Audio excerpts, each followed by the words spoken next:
All right, let's keep it simple. Brock Purdy is an existential threat to the credibility of many football analysts.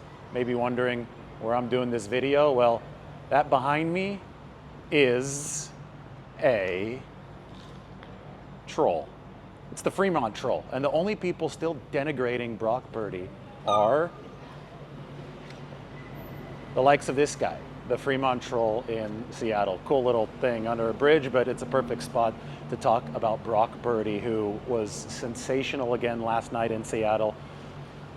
There are no credible doubts about him anymore. And you know, if there were ever doubts about Purdy, the only ones that were semi-credible were ones that related to sample size early on, because I see so much revisionist history with people trying to cover up their bad takes of the past, saying that somehow he's improved by an extreme amount since 2022. It's just not true. He was great from the very start. Remember all the blitzes that the Dolphins were throwing at him after Jimmy Garoppolo got hurt? Purdy just firing off against zero blitzes, firing off on third down while getting hit by Jalen Phillips to George Kittle. He was great in 2022. He got better in 2023 despite the elbow surgery, and then we see him fully unleashed now.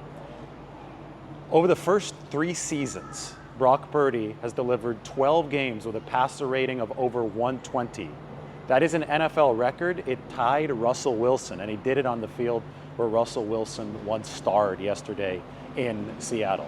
Now, the problem that you have for so many of these analysts is that they were so wrong on their Brock Purdy takes, and Purdy is so relevant, which I find to be ironic since he was Mr. Irrelevant, but he's so relevant that you can't be wrong on this. I mean, you could be wrong on some kind of role player and people will forget about it, but as Purdy ascends to the #1 quarterback spot in the league, I think he's on his way toward that. He can't be there until 49ers actually win a Super Bowl, but he's on his way with all the metrics and all the versatile play that we're seeing from him. As Purdy ascends toward that spot, the bad takes look worse and worse and worse, and people's credibility is threatened.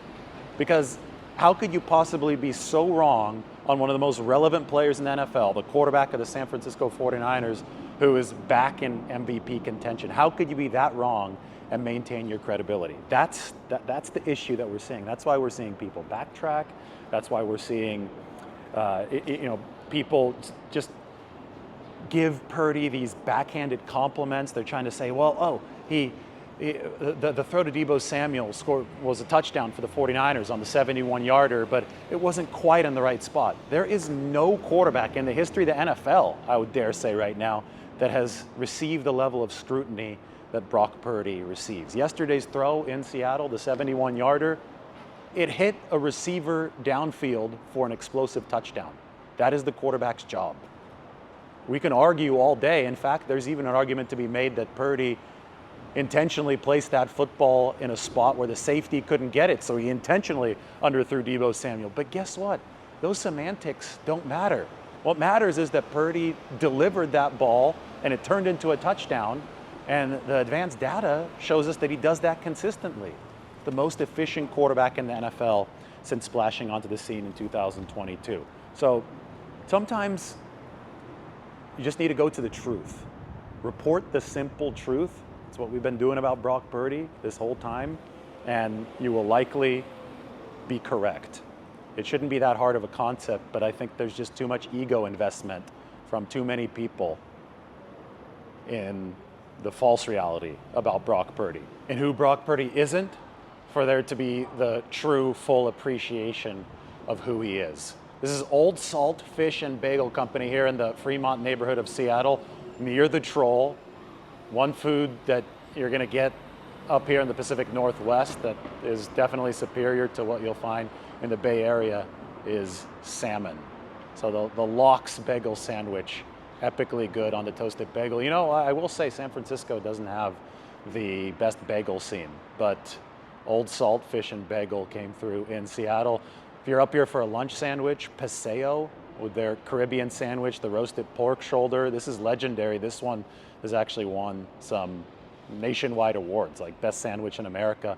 more than once too, from different publications. It was awesome. Went there actually yesterday before the 49ers beat the Seahawks. And what a game from San Francisco. You know, we could talk all we want about these guys, about trolls. They have an avenue. They have Troll Avenue here in Seattle. We can say that they were out in full force after the 49ers dropped to 2-3. And we can also say that those who weren't level-headed about all this were wrong. The 49ers have a track record of bouncing back. They did bounce back, and now they've got a hell of an opportunity against the Kansas City Chiefs. Hell of an opportunity for Brock Purdy, too. He's been playing a lot better than Patrick Mahomes this season. And now it's going to be head-to-head, 49ers Chiefs, a proving grounds opportunity, at least in the regular season for the 49ers as they leave the Trolls behind.